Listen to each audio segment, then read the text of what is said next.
No, mislim, gotovo je, ta integracija je dvosmerni proces, tako da,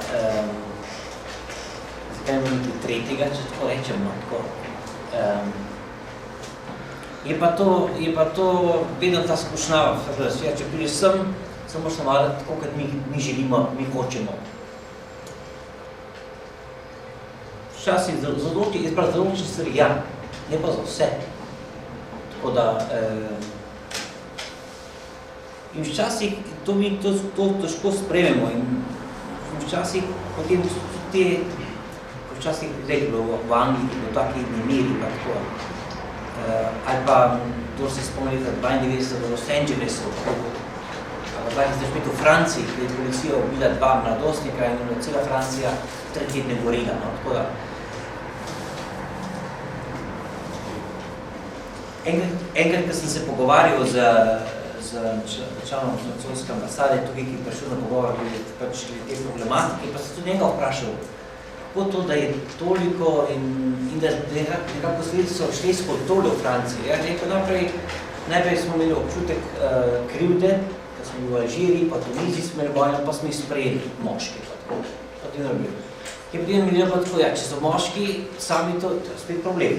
Imamo še pač žene njihove, pa žene pa še otroci in tako so se vratili odvalo v Franciji. Tako je zelo iskreno in tukaj imajo pa problemi. Tako kot imajo Amerikanci zdaj pač včasih so bili služni, zdaj imajo pa pač lastni problematiko to.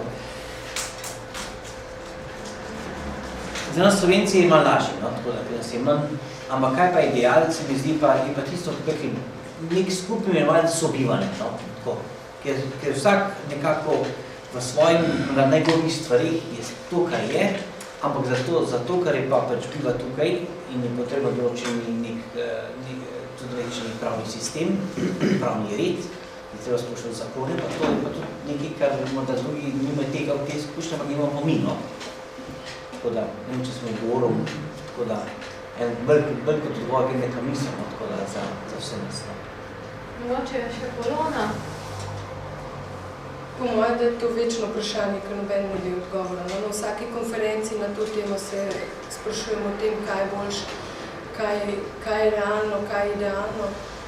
Jaz lahko sami svoje izkušnje, pač kaj mi pač sprejmemo vsakega, ki pride na program, ki je pripravljen sprejeti določena pravila in s tem se že nekako vključi in s tem tudi dobi spoznanje, da če hoče nekje bivati, mora neka pravila spoštovati.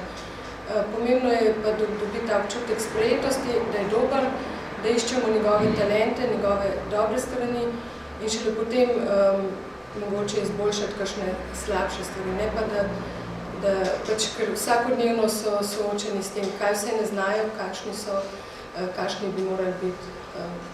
Tako da bolj v smislu spodbude pa vzgoje v neko podoboskovo, kot pač mi vzgajamo v dobre državljane in dobre kristjane in poštene državljane.